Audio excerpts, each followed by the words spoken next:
नमस्कार दोस्तों, जय भीम। मैं सुरेश आप सभी का स्वागत करता हूं। दोस्तों, आज हम आपसे ऐसी शख्सियत से मिलाने जा रहे हैं, एक ऐसे जोड़े से मिलाने जा रहे हैं, पति पत्नी से मिलाने जा रहे हैं, जीवन साथी से मिलाने जा रहे हैं, जो बहुत खास हैं। मैं खास क्यों कह रहा हूं, अगर आप ये पूरा वीडियो देखेंगे तो आपको समझ आ जाएगा।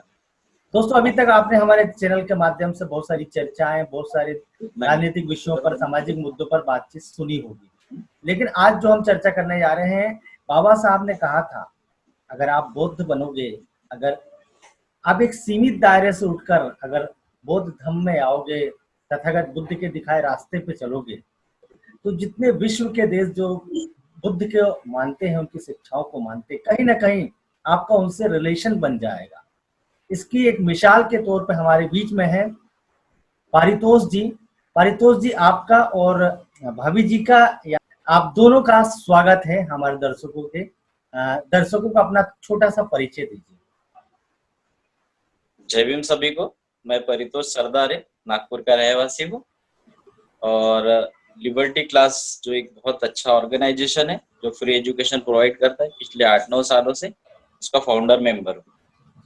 हाँ मैडम। जय भीम सबको। मैं चामिनी वीर सूर्य।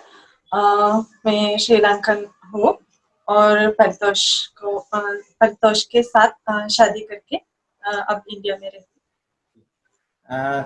मैं सबसे पहले पारितोष जी आपसे जानना चाहूंगा कि ये कैसे संभव हुआ कि आप नागपुर के रहने वाले हैं। हमारे दर्शकों को आपने नागपुर के बारे में नहीं बताया, मैं बता देता हूँ। आप नागपुर महाराष्ट्र के रहने वाले हैं और आपकी जो वाइफ है वो श्रीलंका की है।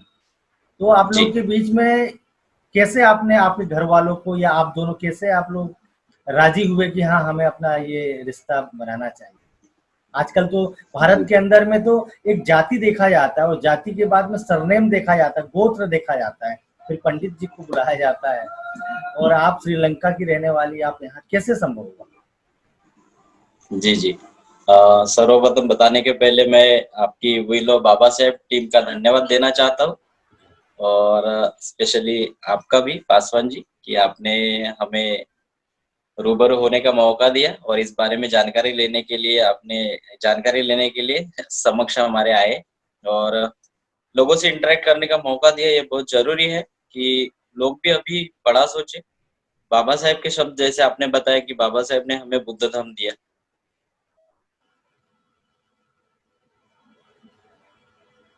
तो आप जानना चाहते हैं कि मैडम से हमारा परिचय कैसे हुआ, क्या हुआ?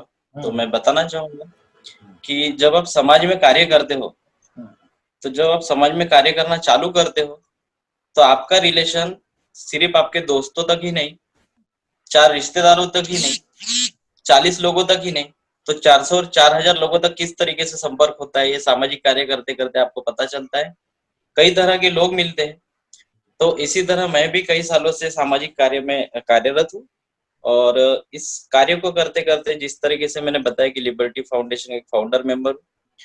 तो हमारे मित्र है उत्कर्ष जामुड़कर जो इंटरनेशनल लेवल पे बुद्धिस्ट ऑर्गेनाइजेशन के लिए काम करते हैं।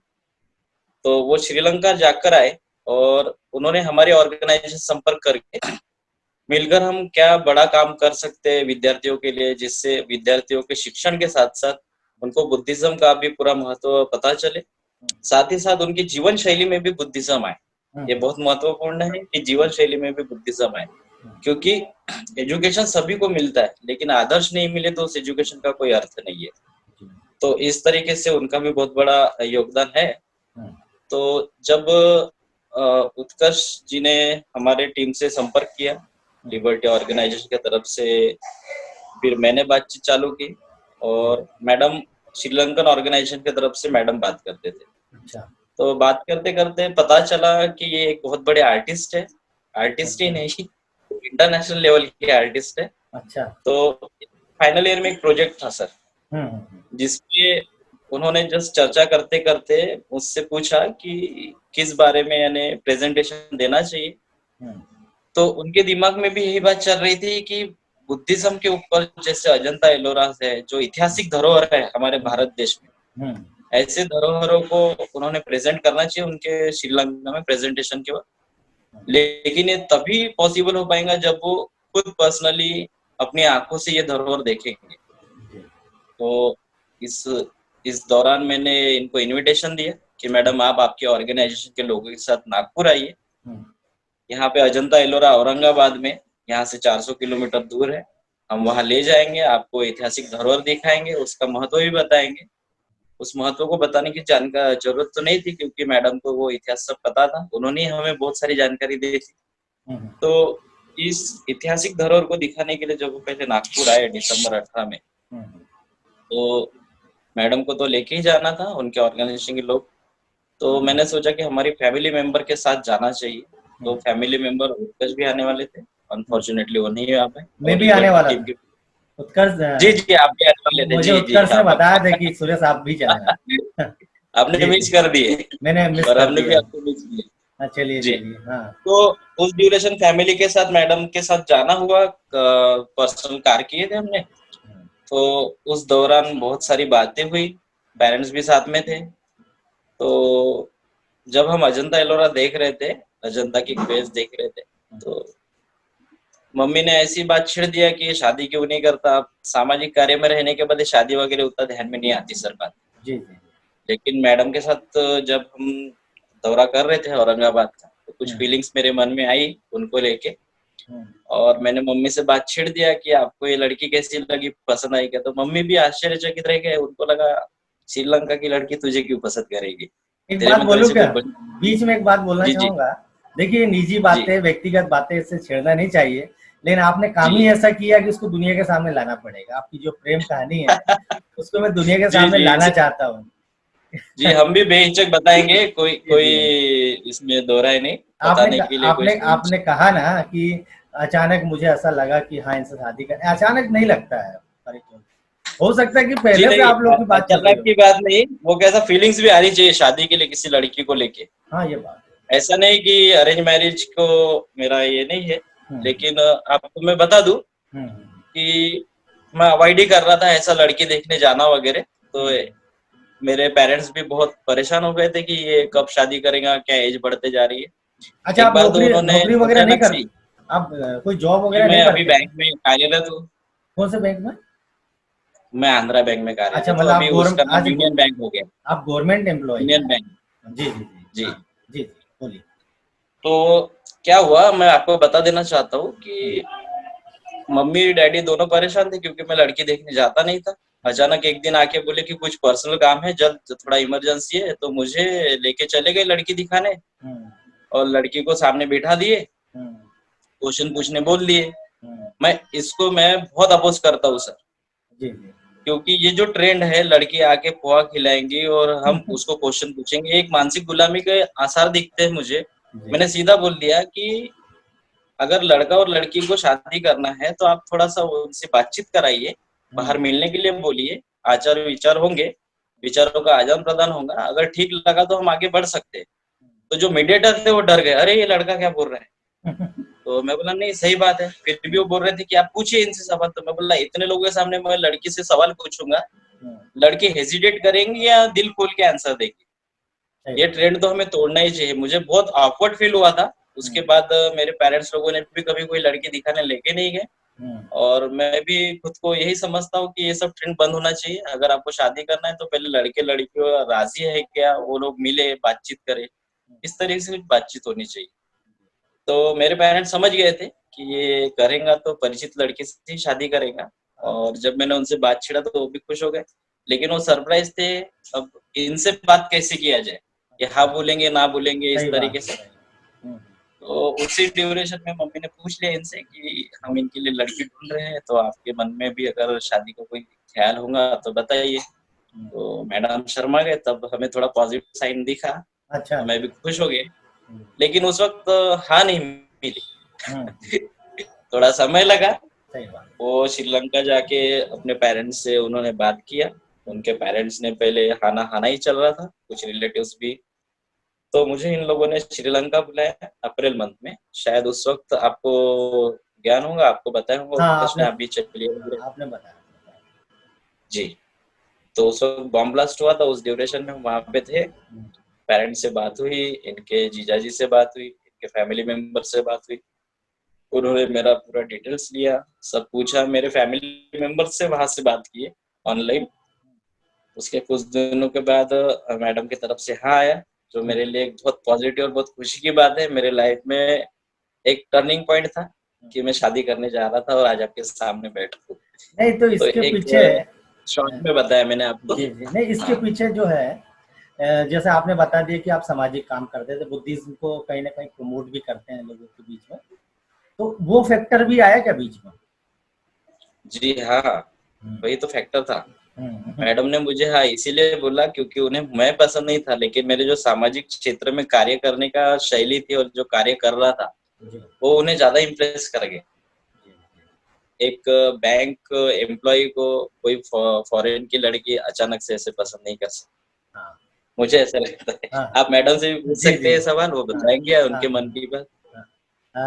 मैडम, नमो बुद्धाय, आपका हमारे चैनल में स्वागत है। अब हो सकता है कि आप श्रीलंका की हैं, इसलिए आपको मेरी भाषा समझने में कुछ कठिनाई हो, लेकिन आप बेहिचक हमारे दर्शकों को अपना इंट्रोडक्शन, अपना परिचय दीजिए। आपका इंट्रोडक्शन परिचय अच्छा। डिटेल। मेरे नाम चामिनी वीर सूर्य, और मैं श्रीलंका में एक गवर्नमेंट स्कूल टीचर था, आर्ट टीचर। जी साथ साथ में एक आर्टिस्ट भी है, प्रोफेशनल आर्टिस्ट। जी और साथ साथ में ऑर्गेनाइजेशन में भी काम करते रहते थे, बुद्धिस्ट ऑर्गेनाइजेशन में। तो ऐसा इंट्रोडक्शन है मेरा। अच्छा उनके तो कार्य अभी भी चालू है बुद्धिस्ट ऑर्गेनाइजेशन में। अच्छा हाँ एक्चुअली हमारे ऑर्गेनाइजेशन में बहुत कुछ काम होते रहते हैं। एक तरफ से बुद्धिस्ट लोग के लिए, मतलब श्रीलंका की मेजोरिटी सिंहल बुद्धिस्ट है, तो सिंहल और बुद्धिस्ट ये दोनों बात लेकर हम बहुत काम करते रहते हैं। एग्जाम्पल के लिए ये बच्चों लोग के लिए, बुद्धिस्ट बच्चे लोग के लिए बचपन में ही बुद्धिज्म आना चाहिए ना, तो हमने ये धम्म स्कूल वगैरह चालू करते रहते थे। धम्म स्कूल मीन हर संडे में हर बुद्धिस्ट टेम्पल में स्कूल चल रहा है। ग्रेड 1 से ग्रेड 11-12 तक क्लासेस चल रही है। उसमें मतलब पहले लॉर्ड बुद्धा की लाइफ स्टोरी से शुरू करके फिर उनके दर्शन, फिर गहरा धर्म तक हम वो धम्म स्कूल के थ्रू टीच करते हैं। अच्छा, आपसे मैं एक चीज जानना चाहूंगा, श्रीलंका में लड़कों की कमी हो गई थी क्या कि आपने भारत के, महाराष्ट्र के हमारे पारितोष जी से शादी के लिए आपने बिल्कुल हाँ कर दिया? एक्चुअली बात ये है कि शादी के बारे में तो मैंने स्पेशली सोचा, मतलब कभी ना कभी मेरे हस्बैंड होने में जो है ना, वो एक स्पेशल होना चाहिए। मतलब मैं कभी ऐसा तो लड़के को नहीं पसंद किया जिसने सिर्फ अपने आप के बारे में सोचता है, मतलब अपना एजुकेशन, फिर अपना जॉब, अपना बच्चे लोग, फैमिली, सिर्फ इतना ही नहीं होता है लाइफ। मतलब हमने मतलब बुद्धा ने क्या किया, उन्होंने सिर्फ अपने बारे में नहीं सोचा, उन्होंने ये एनलाइटमेंट इसीलिए पाया ताकि दूसरों लोग के लिए भी कुछ अपनी तरफ से कुछ अच्छा काम होना चाहिए ना। तो मैंने वो फॉलो करते हर वक्त। तो श्रीलंका में कैसे मैं भी हर वक्त ये कोशिश किया कि सिर्फ अपने लिए नहीं, दूसरे लोग के लिए भी कुछ अच्छा काम करना चाहिए। तो मैंने ऐसा लड़का ढूंढा था। तो हमारे ऑर्गेनाइजेशन वगैरह बहुत लड़के लोग था, कोई जी कमी नहीं था। जी जी लेकिन बात ये है कि वो कैसे है, हम लड़का ढूंढा है तो हर तरफ से वो हमें मैच होना चाहिए ना। जी जी तो मुझे लगा कि ये सभी बात सोचने के बाद परितोष को मुझे बहुत अच्छा लगा, क्योंकि वो बहुत एक्टिव था, ऑर्गेनाइजेशन के लिए बहुत मेहनत करते, बहुत ऑर्गेनाइजेशन के काम के लिए बहुत बिजी होता है, बहुत संभालते ये काम के वगैरह। तो मुझे ये सब बहुत अच्छा लगा। ये क्या बोलते सामाजिक कार्य जी बहुत अच्छा। मैं सबसे पहले अपने दर्शकों को बता देना चाहता हूँ पारितोष जी के बारे में। उन्होंने जो भी परिचय बताया उसमें आप शायद समझ नहीं पाए होंगे। लिबर्टी नाम की क्लासेस नागपुर में चलती है। आप अगर ऊपर जो लिंक चल रही है उसको जब क्लिक करके देखेंगे तो आपको पता चलेगा कि वो क्या काम करती है। उसके माध्यम से वो गरीब बच्चों को, बेरोजगार यूथ को अपनी कोचिंग क्लासेस में रोजगार के लिए, जैसे रेलवे के लिए, बैंकिंग के लिए, आईएएस आईपीएस की तैयारी करवाते हैं। यहाँ तक कि जापान में नौकरी करने के लिए भी जापानी भाषा सिखवाते हैं। इनकी जो ऑर्गेनाइजेशन है वो काम करती है। तो कुल मिलाकर ये इस प्रकार के बहुत व्यापक काम करते हैं ये लोग। सिर्फ इंडिया लेवल पे ही नहीं बल्कि जापान तक इनके ग्रुप से जो लोग जुड़े रहते हैं वो चाहते हैं, और फ्री ऑफ कॉस्ट। ये लोग फ्री ऑफ कॉस्ट, किसी से पैसा नहीं लेते हैं। तो ये है हमारे पारितोष जी की शख्सियत। इसलिए निश्चित रूप से कोई ना कोई तो इनसे प्रभावित होना ही था।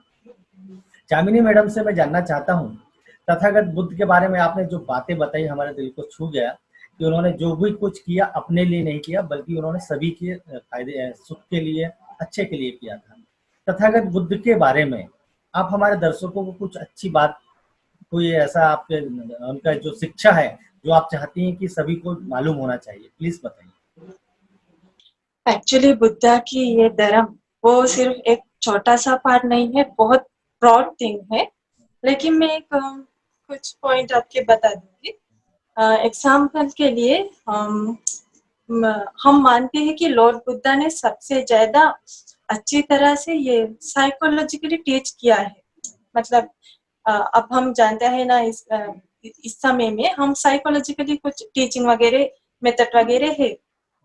लेकिन इससे बहुत सालों से पहले लॉर्ड बुद्धा ने भी ऐसा साइकोलॉजिकली, मतलब लोगों के दिमाग के लिए पहले दवाई करके फिर उनको धर्मदेशन किया है। ये बात के लिए एक एग्जाम्पल, एक छोटा सा कहानी में बताऊंगी, शायद आप लोग सुना होगा ये कहानी पहले। एक किस्सा गौतमी नाम की, शायद इसमें इंडिया के लोग कुछ और नाम बताते होना चाहिए।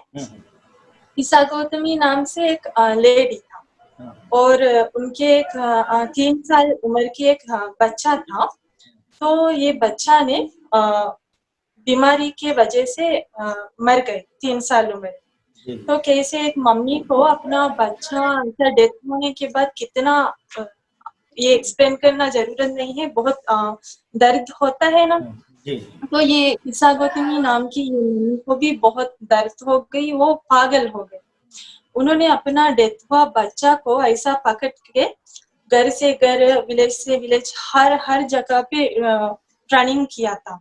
और डॉक्टर्स लोग हर जगह पे गई कि अपना बच्चा को ठीक करके दो। लेकिन ऐसा उन्होंने पागल हो गई, उनको कुछ नहीं मिला। और ये बात दूसरे लोगों को पता चलने के बाद किसी एक ने उनको बताया, यहाँ लॉर्ड बुद्धा है, इसे मतलब ये देवरम्बेरा नाम की प्लेस था, उधर जाइए, उधर लॉर्ड बुद्धा है। उधर जाने के बाद आपको दवाई मिलेगी आपके बच्चा की। लेकिन ये सबको पता है उनका बच्चा मर चुकी है, कोई दवाई नहीं कर सकता। लेकिन किसी भी हालत से उन्होंने बुद्धा के पास गए थे। तो बुद्धा ने क्या किया, अगर इनको सीधा, ये किस्सा गौतमी को सीधा धर्मदेशना किया है तो कि आपके बच्चा मर चुका है, इनको दवाई नहीं कर सकता, ऐसा सीधा बोलने में गए तो क्या होता है, ये उनके मन में नहीं जाता है ना। तो बुद्धा ने क्या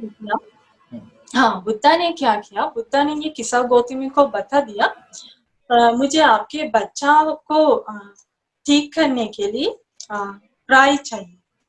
राई को पता है? राई का दाना, राई चाहिए। लेकिन वो राई ऐसा घर से ले आना चाहिए, वो लोग की घर में कोई एक भी, मतलब उनके परंपरा की किसी का भी डेथ नहीं होना चाहिए, उनकी फैमिली में किसी का डेथ नहीं होना चाहिए। हाँ, ऐसे घर से आप राई ले आइए तब इलाज कर सकते। तो किस्सा गौतमी ने अपने बच्चे को भी लेकर हर घर में, ऐसा सुबह से शाम तक, रात तक उन्होंने घर से घर गए जाके राई ढूंढा था। लेकिन उनको राई देने के लिए बहुत लोग पसंद किया था, लेकिन वो हर घर के किसी ना किसी का डेथ हो गई थी। उन लोगों का ग्रैंडफादर, मम्मी, या ऐसा ग्रैंडफादर की पापा, ऐसा बहुत रिलेशन आगे में गई तो हमें पता है सभी लोग मर जाता है। तो इनको रात तक इन्होंने राय ढूंढा, उनको ऐसा घर नहीं ना जिसके घर में कोई नहीं मर गए थे, ऐसा नहीं मिला। तो ऐसा ऐसा उनको रात होने वक्त समझ में आ गया, ये तो सिर्फ मेरे लिए, मेरे साथ ही नहीं, ये मेरे बच्चे के साथ ही नहीं, या इस दुनिया की, ये विश्व की ये धर्म है। मतलब हम पैदा हुआ है तो जरूर हमें मौत भी मिलता है, ये दुनिया की धर्म है। तो ये उनको बुद्धा ने उनको टीच करना, उनको ये बताना जरूरत नहीं हुआ, उनको खुद समझ में आ गई, ताकि वो राय ढूंढने में गई ना उस बात की वजह से। फिर उन्होंने क्या किया, ये बच्चा के डेड बॉडी ने सेमेट्री में फेंक दिया और बुद्धा के पास आके बताया, बुद्धा मुझे अब ये समझ में आता है कि अगर हम पैदा हुआ है तो सबको कभी ना कभी मर जाना पड़ेगा, चाहे वो बचपन में मर जाएंगे या जवान हो के या ओल्ड एज में, लेकिन कभी ना कभी मर जाना तो पड़ेगा। ये बात उनके ध्यान में आ गई। फिर कैसे बुद्धा को पता है इनका, अब इनको सही स्टेट में आ गए, मतलब वो अब माइंड क्लियर है ना, उनको धर्म देशना करने के लिए अब अच्छी तरीके से उनका माइंड बन गए, तभी बुद्धा ने उनको धर्म देशना। ये एक छोटा सा पार्ट है कि लॉर्ड बुद्धा ने दूसरे लोगों को मेंटलिटी कैसे पहचानती और कैसे इलाज करती उस बात के, धर्म के। बहुत अच्छी बात बताया आपने। आपसे मैं एक बात जानना चाहूंगा, श्रीलंका में बुद्धिस्ट जो है कितने % होंगे लगभग वहाँ की पॉपुलेशन के? श्रीलंका में बुद्धिस्ट लोग 60-65% जैसा बुद्धिस्ट लोग। अच्छा, हमने पहले पढ़ा था उसमें 90% देखा था गूगल वगैरह में। हाँ, सही बात है। एक्चुअली 90% नहीं, पहले तो 100% ही ऐसा था। बुद्धा की धर्म यहाँ श्रीलंका में पहुंच गई ना, सम्राट अशोक की बेटा महेंद्र तेरो के साथ, तब दुनिया की श्रीलंका की सभी लोग बुद्धिज्म ही बुद्धिस्ट ही था। लेकिन कैसे धीरे धीरे श्रीलंका में ये क्या बोलते हैं, मतलब दूसरे कंट्री से लोग आया, दूसरे धर्म के लोग आए वहाँ, मतलब मुस्लिम लोग, बिजनेस के लिए आया था।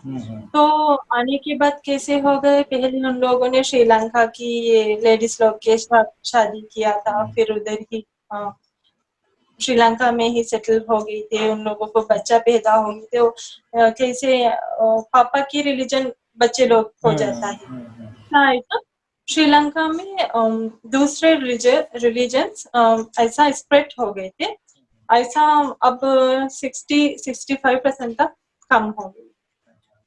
अच्छा, वहाँ पे जो अभी एक जानना चाहूंगा, अभी जैसे कोरोना का संकट चल रहा है, कोविड-19, तो वहाँ पे जो हॉस्पिटल है, वो हॉस्पिटल मैक्सिमम हॉस्पिटल गवर्नमेंट के, ऐसा हमें जानकारी मिल रही है। वहाँ की जो सुविधाएं हैं, लोग ट्रीटमेंट जो है मेडिकल हॉस्पिटल में करा रहे हैं, और वो काफी इंडिया से अच्छा वहाँ पे लोगों को ट्रीटमेंट मिल रही है, क्योंकि वो सारे हॉस्पिटल वहाँ पे कहा जाता है कि गवर्नमेंट के। आप देख रहे हैं WLBS न्यूज। चैनल को सब्सक्राइब करना और बेल आइकन को प्रेस करना ना भूले।